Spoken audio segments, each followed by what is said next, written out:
میرے محترم دوستوں اور بزرگوں، الحمدللہ یہ عزیز نے اپنی سند پوری سنا کر امام بخاری رحمۃ اللہ علیہ کے اس باب کو شروع کیا ہے۔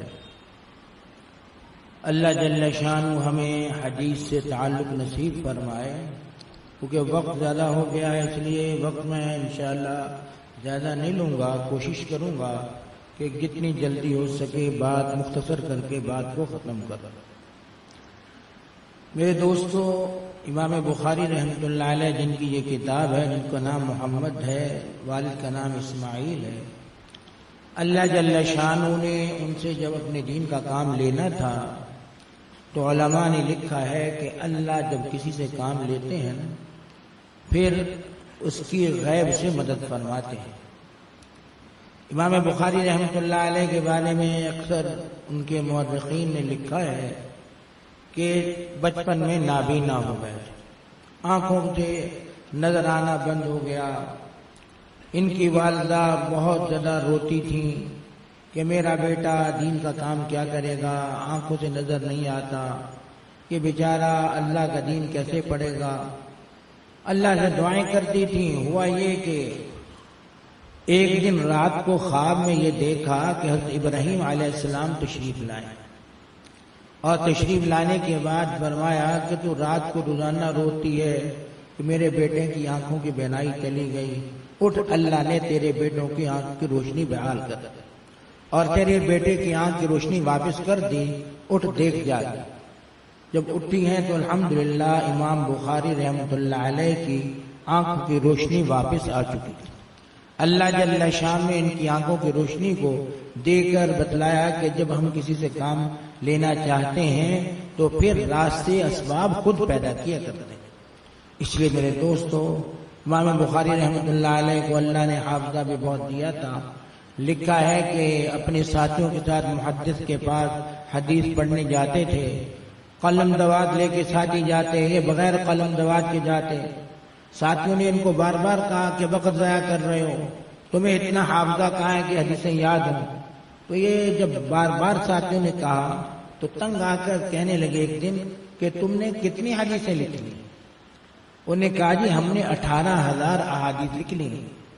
کہا کہ اچھا اپنے کاغذ لکھے ہوئے نکالو، اور امام بخاری رحمۃ اللہ علیہ نے پڑھنا شروع کیا تو الحمدللہ 18,000 احادیث بغیر لکھے زبانی سنا دی۔ یہ صرف ایک دفعہ امام بخاری نے سنی تھی یہ احادیث، یہ نہیں کہ بار بار سنی ہوں، صرف استاد سے ایک دفعہ سنی تھی، اور 18,000 احادیث اللہ جل شان نے ان کو اس طرح ازبر کروا دی کہ ساتھی اپنا لکھا ہوا درست کرتے تھے۔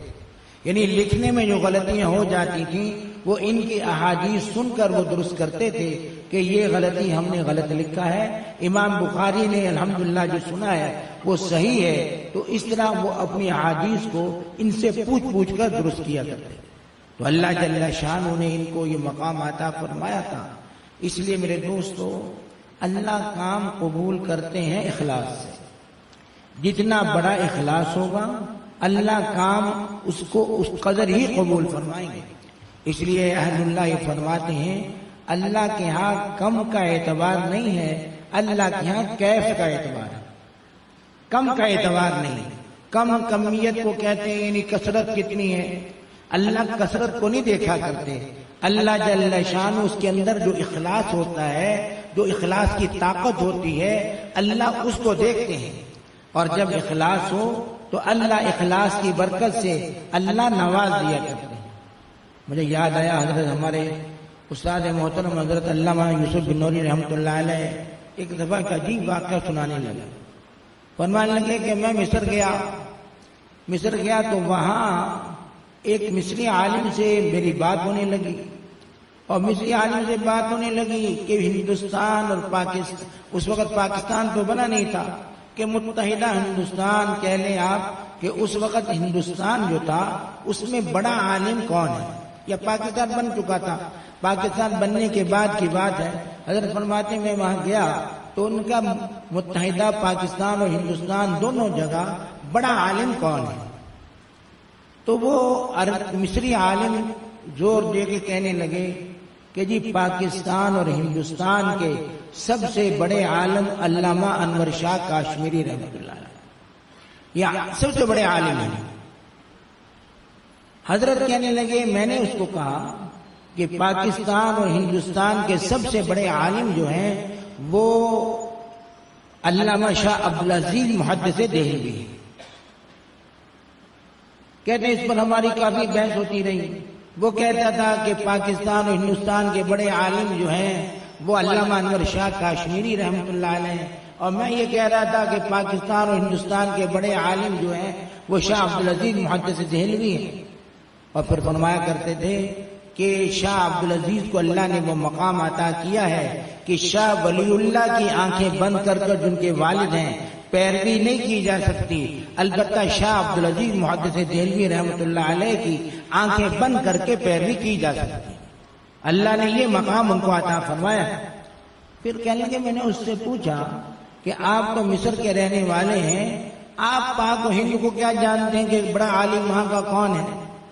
تو جواب میں وہ کہنے لگا، میں نے ایک کتاب کا مطالعہ کیا ہے جس کا نام ہے نفحۃ العنبر، وہ کتاب میں نے پڑھی ہے۔ اس کتاب میں علامہ انور شاہ کاشمیری رحمۃ اللہ علیہ کا تعارف کروایا گیا ہے، اور اس کو پڑھ کر میں نے یہ فیصلہ کیا ہے کہ پاک و ہند کے بڑے عالم علامہ انور شاہ کاشمیری۔ تو اس پر حضرت فرمانے لگے کہ اس کا لکھنے والا میں ہوں۔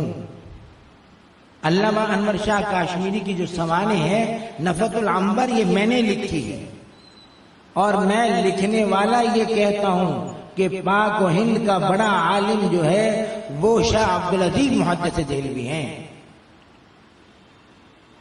اور پھر فرمانے لگے کہ اصل بات یہ ہے کہ میں نے شاہ عبدالعزیز پر کوئی کتاب تو نہیں لکھی، اگر میں ان کی سوانح پر کوئی کتاب لکھتا تو آپ کو اندازہ ہوتا کہ ان کی شان کیا ہے، لیکن ان کے بارے میں کسی کتاب میں میں نے چند صفحے لکھے ہیں، 1 یا 2 صفحے لکھے ہیں۔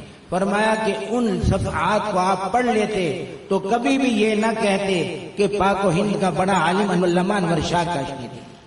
حالانکہ علامہ انور شاہ کاشمیری رحمۃ اللہ علیہ استاد ہیں حضرت علامہ مولانا یوسف بن نوری رحمۃ اللہ علیہ کے، لیکن اس کے باوجود فرماتے تھے کہ اگر 1-2 ورق آپ پڑھ لیتے میرے اس کتاب کے جس میں میں نے شاہ عبدالعزیز محدث دہلوی پر تھوڑا سا تبصرہ کیا ہے، اگر پڑھ لیتے تو کبھی بھی آپ یہ فیصلہ نہ کرتے کہ پاک و ہند کا بڑا عالم علامہ انور شاہ کاشمیری۔ گویا حضرت کا کہنے کا مقصد یہ تھا کہ کمیت کے اعتبار سے تو نفحۃ العنبر بڑی کتاب ہے، لیکن کیف کے اعتبار سے جو کچھ میں نے ان 2 صفحوں میں شاہ عبدالعزیز محدث دہلوی کے بارے میں لکھ دیا ہے وہ اتنا عظیم ہے کہ یہ پوری کتاب اس پر حاوی ہے، اور پوری کتاب اس کے سامنے کچھ حیثیت نہیں رکھتی۔ تو اس لیے معلوم ہوا میرے دوستو، اللہ کے ہاں بھی کیفیت چلتی ہے، اللہ کے ہاں کمیت نہیں چلتی، کیفیت۔ اسی لیے ہمارے حضرت بزرگوں میں سے مولانا قاسم نانوتوی رحمۃ اللہ علیہ نے یہ بات فرمائی ہے، فرمایا کہ بعض دفعہ بظاہر امتی نبی سے نمازوں میں عبادت میں بڑھ جاتا ہے، عبادت میں بعض دفعہ امتی نبی سے بڑھ جاتا ہے، لیکن فرمایا کہ اللہ کے ہاں اس کی قدر نہیں ہے۔ نبی کا اخلاص اتنا ہوتا ہے کہ نبی کی 2 رکعت جو ہیں وہ پوری امت کی نمازوں پر بھاری ہیں، کیونکہ نبی کے اندر اخلاص ہوتا ہے، اور وہ اخلاص کی برکت سے وہ اخلاص اتنا اللہ کے ہاں عظیم ہوتا ہے کہ پوری امت کی نمازیں ایک طرف اور نبی کی 2 رکعتیں ایک طرف۔ اس لیے میرے دوستو، اللہ کے ہاں اخلاص اتنا کام آتا ہے اور کوئی چیز نہیں۔ اس لیے بعض بزرگوں نے یہ بات لکھی ہے کہ نبی کی جو امت سے وجہ ترجیح ہے اس کی وجہ بھی اخلاص ہے، اخلاص کی وجہ سے نبی امت سے بڑھتا ہے، اور پھر نبی کی صحبت کی برکت سے اللہ ان کے ساتھ بیٹھنے والے جن کو صحابہ ہم کہتے ہیں ان کو اتنا اخلاص عطا فرماتے ہیں کہ اللہ کے نبی نے فرمایا کہ میری امت جو ہے وہ سونا احد پہاڑ کے برابر خرچ کرے اور میرا صحابی ایک مٹھی جو اللہ کی راہ میں خرچ کرے، تو میرے صحابی کا مٹھی جو ہے اللہ کے ہاں زیادہ وزنی ہے، سونا جو احد پہاڑ کے برابر خرچ کیا جائے اس سے، یعنی احد پہاڑ جتنا سونا اپنی کتنے میلوں لمبا، 9 میل لمبا، بعد نے لکھا ہے کہ احد پہاڑ ہے، تو یہ اتنا لمبا چوڑا پہاڑ سونے کا ہو اور اللہ کی راہ میں خرچ کیا جائے اور صحابی صرف ایک مٹھی جو خرچ کرے تو اللہ کے ہاں اس کا میرے دوستو اجر بہت زیادہ ہے۔ اس لیے امام بخاری کے اندر اخلاص تھا، اللہ نے یہی وجہ کہ علماء نے لکھا ہے کہ امام بخاری نے اپنی کتاب کی ابتدا کی ہے انما الاعمال بالنیات، یعنی باب بدء الوحی لا کر سب سے پہلی حدیث جو ذکر کی ہے وہ ہے انما الاعمال بالنیات، اور سب سے آخر میں یہ باب لے کے آئے ہیں جس میں وزن اعمال کا ذکر ہے وَنَضَعُ الْمَوَازِينَ الْقِسْطَ لِيَوْمِ الْقِيَامَةِ۔ گویا بتلانا یہ ہے کہ لوگوں اگر تمہارا نیت صحیح ہوگی، تمہاری نیت اللہ کی رضا مقصود ہوگی، اللہ کے لیے کام کرنے والے ہوں گے، تو ایک وقت آئے گا جب تمہارے اعمال تلیں گے، اور جب اعمال تلیں گے جتنا اخلاص ہوگا اتنا ہی انشاءاللہ تمہارا پلڑا بھاری ہوگا۔ تو اس لیے اللہ جل شانہ وہ ہمیں یہ سبق دینا چاہتے ہیں اور بتلانا یہ چاہتے ہیں کہ لوگوں اپنے اندر اخلاص پیدا کرو، جتنا اخلاص زیادہ ہوگا انشاءاللہ کامیابی اتنی زیادہ ہوگی۔ اس لیے امام بخاری کے اخلاص کے بارے میں علماء نے لکھا ہے کہ اللہ کی رضا، اخلاص کہتے ہیں اللہ کی رضا کے لیے کام کرنے، یعنی جو دین کا کام کیا جائے اس سے مقصد یہ ہو کہ میرے اللہ مجھ سے راضی ہو جائے، اس کے علاوہ اور کوئی چیز مقصود نہ ہو۔ تو لکھا ہے کہ امام بخاری رحمۃ اللہ علیہ نے اپنی یہ کتاب جو لکھی ہے، اس کتاب کی ہر حدیث پر 2 رکعت غسل کیا ہے، غسل کر کے 2 رکعت پڑھی ہے، اور اس کی ابتدا کی ہے کتاب لکھنے کی حضور صلی اللہ علیہ وسلم کے روضہ اقدس کے سامنے، اور ہر 2 رکعت صلاۃ الاستخارہ کی نیت سے پڑھی ہے، اور پھر اللہ سے دعا کی ہے کہ اللہ اگر یہ حدیث واقعی آپ کے نبی کی ہے تو میرے دل میں اس کو ڈال دے کہ میں اس حدیث کو لکھنے والا بن جاؤں۔ تو اس طرح امام بخاری رحمۃ اللہ علیہ نے یہ احادیث جمع کی ہیں، اور گویا ان کا یہ نماز پڑھنا، ان کا یہ غسل کرنا اور روزے کے ساتھ رہنا، یہ ان کے اخلاص کی دلیل ہے کہ انہوں نے اللہ کی رضا کے لیے کام کیا ہے، اور انشاءاللہ اللہ ان سے راضی ہو جائے گا اور ہو چکا ہے۔ اس لیے کہ جتنی دنیا میں مدارس دینیہ ہیں، کسی مسلک کے بھی ہوں، ہر جگہ الحمدللہ بخاری شریف کا درس ہوتا ہے، ہر ایک بخاری کا درس ہے، کسی ملک میں دنیا کے چلے جائیں ہے بخاری کا پڑھنا پڑھانا الحمدللہ دنیا کے ہر خطے میں ہے۔ یہ ان کی قبولیت کی دلیل ہے کہ اللہ نے ان کو یہ قبولیت عطا فرمائی ہے، اور ان کا یہ کہنا کہ لوگوں قیامت کے دن اللہ جل شانہ ہے موازین اور ترازو قائم کریں گے ہے وزن اعمال کے لیے، یہ فرمانا گویا دلیل ہے کہ انشاءاللہ امام بخاری کے اعمال نامے بڑے وزنی ہیں۔ یہاں ایک بحث علماء کرتے ہیں، مختصر تو اس کی طرف اشارہ کر دیتا ہوں کہ معتزلہ یہ کہتے ہیں کہ قیامت کے دن ترازو کوئی نہیں ہوگا، وہ کہتے ہیں اعمال آراز ہیں، اقوال آراز ہیں، اور آراز تلا نہیں کرتے کیونکہ آراز قائم بالذات نہیں ہوتے، قائم بالغیر ہوتے، اس لیے وہ کہتے ہیں کہ جی اعمال نہیں تلیں گے، قول نہیں تلیں گے۔ لیکن میرے دوستو اللہ جل شانہ ان کو سمجھ عطا فرمائے، وہ عقل کے پیچھے چلتے ہیں، اس لیے وہ یہ بات کہتے ہیں کہ قیامت کے دن عدل ہوگا۔ ترازو سے مراد عدل ہے، ترازو سے مراد کوئی میزان اور ترازو نہیں ہے، لیکن اہل سنت والجماعت کا مسلک یہ ہے کہ قیامت کے دن ترازو ہوگا، اللہ وزن اعمال کریں گے، یہ اہل سنت والجماعت کا مسلک ہے۔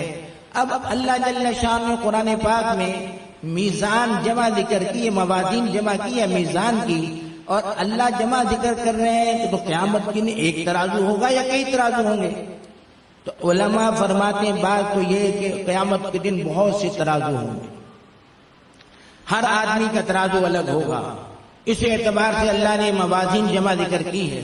بعد نے کہا ہر عمل کا وزن الگ ہوگا، نماز کا وزن الگ ہوگا، زکوٰۃ کا الگ ہوگا، روزے کا الگ ہوگا، حج کا الگ ہوگا، اس لیے اللہ جل شانہ نے جمع کو ذکر کیا ہے۔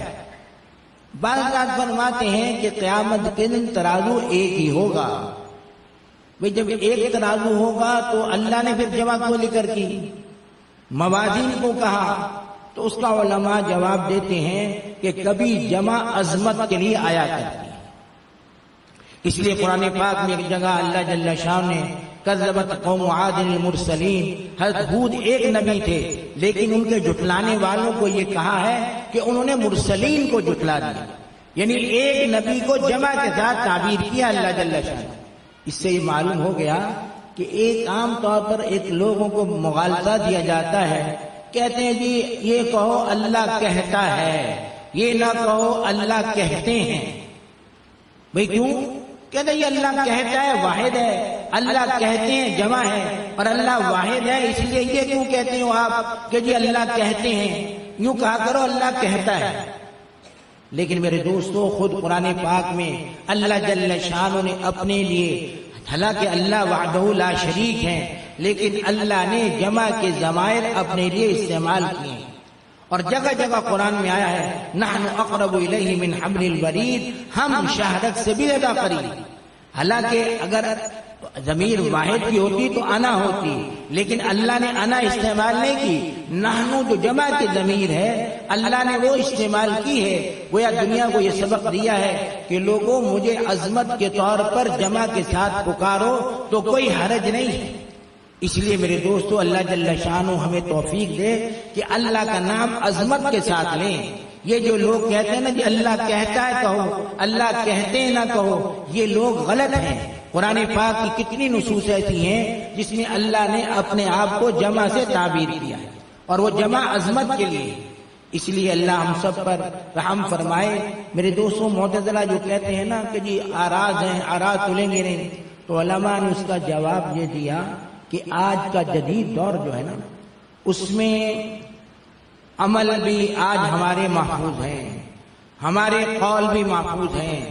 20 سال پہلے کسی عالم کی تقریر کسی نے ٹیپ کی، 20 سال بعد وہ اس کو لگاتا تو اسی طرح وہ الفاظ موجود ہیں. اور اسی طرح ہم نے کوئی دعوت میں کھانا کھایا، اب وہ دعوت میں کسی نے اس کی فلم بنا لی، تو اب وہ کبھی کھانا کے لیے فلم چلتی ہے تو اس آدمی کے پلیٹ میں بوٹیاں بہت زیادہ تھیں تو اب سب اس کو لان تان کر رہے ہیں. اب کئی سالوں بعد بھی اگر اس کو دیکھیں گے تو وہ وہی عمل کرتا ہوا نظر آئے گا. تو جب آج ہم عمل ایسا محفوظ کر سکتے ہیں، ہم ایسا قول محفوظ کر سکتے ہیں کہ سالوں بعد اس کو سن لیں، تو اللہ ہمارے قول اور اعمال کو محفوظ کیوں نہیں کریں گے؟ ہمارے قول بھی محفوظ ہوں گے، ہمارے اعمال بھی محفوظ ہیں، اور قیامت کے دن ہمارے قول بھی تلیں گے، ہمارے افعال بھی تلیں گے. اللہ جل شانہ سب کو القیامت کے دن توڑ لیں گے. اور ویسے آج عرض تل رہا ہے، تھرمامیٹر لگاتا ہے ڈاکٹر، بخار ایک عرض ہے، خود اس کا الگ کوئی وجود نہیں ہے، انسان کے ساتھ اس کا وجود لگا ہوا ہے. لیکن تھرمامیٹر لگاتے ہیں تو فوراً ڈاکٹر کہتا ہے کہ جی 104 بخار ہے. تو یہ بخار تل رہا ہے. تو اگر بخار کو ہم تول سکتے ہیں جو کہ عرض ہے، تو کیا اللہ ہمارے اعمال اور اقوال کو نہیں تول سکتے؟ اللہ ہمارے اقوال اور افعال کو تولیں گے. اور قیامت کے دن میرے دوستو جیسے ہم نے الفاظ زبان سے نکالے ہوں گے، جیسے اعمال ہم نے کیے ہوں گے، کل قیامت کو سب کچھ اسی طرح سامنے آ جائے گا. جس طرح 20 سال پہلے کی بات، 20 سال پہلے کا کیا ہوا کام آج کی مووی ہمارے سامنے کر دیتی ہے، اسی طرح قیامت کے دن سارے اعمال سامنے آئیں گے. اس لیے اللہ ہم سب کی حفاظت فرمائے کہ ہم ایسے اعمال سے اپنے آپ کو محفوظ کریں جو کل قیامت کو شرمندگی کا سامنا کرنا پڑے. بہرحال اس پر اور بڑی بحثیں علماء نے کی ہیں، میں ان سب کو سمیٹتے ہوئے ایک دو بات آخری کر کے بات ختم کرتا ہوں. میرے دوستو امام بخاری رحمۃ اللہ علیہ نے یہاں فرمایا کہ قرآن پاک میں وزنوا بالقسطاس المستقیم، کہ قیامت کے دن قسطاس یعنی انصاف کا ترازو اللہ قائم کریں گے. یہ قسطاس کے معنی کیا ہیں؟ اس پر امام بخاری بحث کرتے ہیں. فرماتے ہیں قسطاس قاسد کے معنی ظالم کے آتے ہیں اور مقسط کے معنی انصاف کے آتے ہیں. یہ دونوں لفظ جو ہے جب باب افعال میں ہوں تو مقسط کہتے ہیں انصاف اور عدل کو، اور قاصد جب مجدد ہو تو اس کے معنی ہے ظلم کے. اس لیے مشہور ہے حجاج بن یوسف بہت بڑا ظالم تھا، اور اس کا عجیب واقعہ لکھا ہے کہ حجاج کی والدہ کے ہاں کوئی بچہ زندہ نہیں رہتا تھا. ایک دن شیطان اس کے گھر پہ آیا اور آ کر دروازہ اس نے بجایا اور کھٹکھٹایا، اور کھٹکھٹانے کے بعد اس کو کہا اس کی والدہ کو کہ تیرے ہاں بچہ کوئی زندہ نہیں رہتا، ایسا کرنا اب جو بچہ ہو نا بکری کا خون لے کر اس کو پلا دے. تو بکری کا خون پلائے گی تو وہ بچہ زندہ رہے گا، مرے گا نہیں. اس نے والدہ نے بکری کا خون اس کے منہ کو لگایا حجاج کو، تو وہ خون کی شفافیت نے یہ اثر کیا کہ علماء نے لکھا ہے کہ 1,00,000 آدمی بغیر جنگ کے اس نے قتل کیے ہیں. بغیر جنگ کے 1,00,000 آدمی قتل کیے. تو کہتے ہیں کہ حضرت سعید بن جبیر رضی اللہ تعالیٰ عنہ کو اس نے گرفتار کیا، ان کو قتل کرنا چاہتا تھا لیکن ساتھی چاہتے تھے یہ قتل نہ کرے، اس لیے انہوں نے کہا ذرا ان سے پوچھ لیں، یہ آپ کے خلاف باتیں نہیں کرتے اس لیے آپ ذرا ان کو معاف کر دیں. تو اس پر اس نے پوچھا سعید بن جبیر رضی اللہ تعالیٰ عنہ سے کہ میرے بارے میں تمہاری رائے کیا ہے. تو اس پر حضرت سعید بن جبیر نے کہا کہ تو عادل بھی ہے، تو قاصد بھی ہے. جب یہ بات کہی تو درباری بڑے خوش ہو گئے کہ جان بچ گئی. لیکن حجاج بڑا عالم تھا، کہنے لگا کہ تم نہیں سمجھے یہ مجھے کیا کہہ رہا ہے. اس نے مجھے جہنمی کہا ہے اور مجھے مشرک کہا ہے. انہوں نے کہا یہ کیسے؟ کہا قرآن میں پاک میں اصل میں آیا وَأَمَّا الْقَاسِطُونَ فَكَانُوا لِجَهَنَّمَ حَطَبًا، کہ قاصد لوگ جہنم کا ایندھن ہوں گے. تو ان نے مجھے قاصد کہہ کر جہنمی بتلایا. اور یہ جو اس نے کہا نا عادل، مشرک کہا ہے قرآن پاک میں اللہ نے فرمایا ہے وَأَمَّا الَّذِينَ كَفَرُوا بِرَبِّهِمْ يَعْدِلُونَ، جو اپنے رب کے برابر کسی کو کرتے ہیں وہ اللہ کے برابر کرنے والے گویا انصاف نہیں کرتے، ظلم کرتے ہیں، اللہ جل شانہ خدا شرک کرتے ہیں. تو عادل کہہ کے مجھے مشرک کہا ہے اور قاصد کہہ کے مجھے جہنمی کہا ہے، اس لیے میں ان کو قتل کیوں نہ کروں. تو ان کو سعید بن جبیر رضی اللہ تعالیٰ بہت بڑے تابعی ہیں، ان کو اس نے شہید کروایا ہے. بال امام بخاری اسی لفظ پر یہ بحث کرتے ہوئے بتلا رہے ہیں کہ یہ لفظ جو ہے قسط اور قصد دونوں طرح استعمال ہوتا ہے، لیکن قسط کے معنی عدل کے آتے ہیں اور قصد کے معنی ظلم کے آتے ہیں. اور جب یہ باب مجدد میں قاصد کے معنی ظلم کے ہیں، جب یہ باب افعال میں جاتا ہے تو حمزہ سلب ماخذ کا ہے، تو اس لیے ظلم اس میں سے نکال لیا جاتا ہے تو باقی عدل باقی رہتا ہے. تو بہرحال یہ ایک علمی بحث ہے، جو طلباء ہیں اس کو سمجھ گئے ہوں گے، باقی حضرات شاید نہ سمجھے اس بات کو. اور آخری بات میں آپ یہ کروں میرے دوستو، یہاں اللہ کے نبی صلی اللہ علیہ وسلم نے جو حدیث بیان فرمائی ہے اس میں فرمایا ہے کلمتان حبیبتان الی الرحمن، کہ 2 کلام ایسے ہیں، کلمہ سے مراد کلام، حبیبتان الی الرحمن، جو رحمان کو محبوب ہے.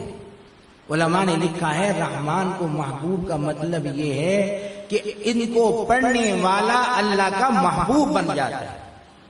جو ان کلمات کو پڑھے گا اللہ اس کو اپنا محبوب بنا لے گا. اور جس کو اللہ محبوب بنا لیتے ہیں تو اللہ محبوب بناتے ہیں تو اس کا مطلب یہ ہوتا ہے ایصال الخیر والتکریم، یعنی اللہ اس کو خیر بھی عطا کرتے ہیں، اللہ اس کو عزت بھی دیتے ہیں. یعنی جس سے اللہ محبت کریں گے دنیا میں اس کو خیر بھی ملے گی، عزت بھی ملے گی. تو اس لیے اللہ جل شانہ نے، اللہ کے نبی نے ہمیں یہ بتلایا ہے کہ ان کلمات کو یاد کر لو، سبحان اللہ و بحمدہ سبحان اللہ العظیم. اس کا فائدہ یہ ہوگا کہ اللہ ہمیں اپنا محبوب بنا لیں گے، اور جب اللہ ہمیں محبوب بنا لیں گے انشاءاللہ دنیا کی ہر خیر ملے گی، اور اللہ کے ہاں ہمیں عزت نصیب ہوگی، اللہ ہمیں عزتیں بھی عطا فرمائیں گے. اور یہاں یہ کہا کہ حبیبتان الی الرحمن، علماء نے لکھا ہے کہ رحمان اللہ کا ایک نام ہے، جبکہ عام مشہور ہے کہ اللہ کے نام 99 ہیں، لیکن بعض علماء نے یہ بات لکھی ہے کہ اللہ کے نام 1000 ہیں، بعض نے کہا 1100 ہیں. بہرحال اللہ جل شانہ کے نام 1000 ہو یا 1100 ہو، لیکن علماء کہتے ہیں اللہ کے نبی نے ان ناموں میں سے جو انتخاب کیا ہے رحمان کا انتخاب کیا ہے، یوں کہا حبیبتان الی الرحمن، تو اس کی وجہ کیا ہے؟ تو علماء کہتے ہیں اس کی وجہ یہ ہے کہ رحمان کہتے ہیں اس کو جو عمل تھوڑا ہو اجر بہت زیادہ دے، اس کو رحمان کہتے ہیں. یعنی اللہ ہمارے تھوڑے اجر پر ہمیں بہت زیادہ ثواب عطا فرماتے ہیں. اور اگر آپ غور کر لیں تو ہماری زندگیاں 60-70 سال کی زندگی ہے. ان 60-70 سال کی زندگی میں میرے دوستو پہلے 15-14 سال تو ایسے ہی گزر جاتے ہیں بچپن کے، اور پھر اس کے بعد جو زندگی آدھی سونے میں گزر جاتی ہے. پھر باقی زندگی میں ہم نماز پڑھتے ہیں تو نماز کو دن میں 24 گھنٹے میں 1.5 گھنٹہ دیتے ہوں گے. تو اب 1.5 گھنٹہ ہم ہر روز اللہ کو دیتے ہیں، لیکن اللہ اس کے بدلے میں جنت دے رہے ہیں.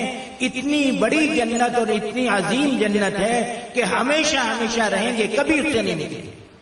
یعنی تھوڑے عمل پر اتنا بڑا اجر اللہ عطا فرما رہے ہیں کہ ہم سوچ بھی نہیں سکتے. تو اللہ جل شانہ نے اتنا بڑا اجر ہمیں عطا فرمائیں گے ہم اگر اللہ جل شانہ کے نبی کی اس بات پر عمل کرتے ہوئے ان کلمات کو روزانہ پڑھنے کی عادت ڈالیں. اللہ مجھے بھی توفیق عطا فرمائے، آپ حضرات کو بھی توفیق عطا فرمائے. حدیث سے معلوم ہوتا ہے کہ ان کلمات کو روزانہ 100 دفعہ پڑھنے سے اللہ انسان کے گناہوں کو گرا دیتے ہیں، چاہے سمندر کی جھاگ کے برابر. اس لیے میرے دوستو یہ کتنا سستا سودا ہے کہ ہم ان کلمات کو یاد کر لیں اور روزانہ ان کو پڑھنے کی عادت کریں. اگر ایک وقت میں نہ پڑھے جائیں 100 تو 20-20 ہر نماز میں پڑھ لیں. تو انشاءاللہ 20-20 ہر نماز میں پڑھیں گے تو انشاءاللہ 100 جو ہے وہ پورے ہو جائیں گے.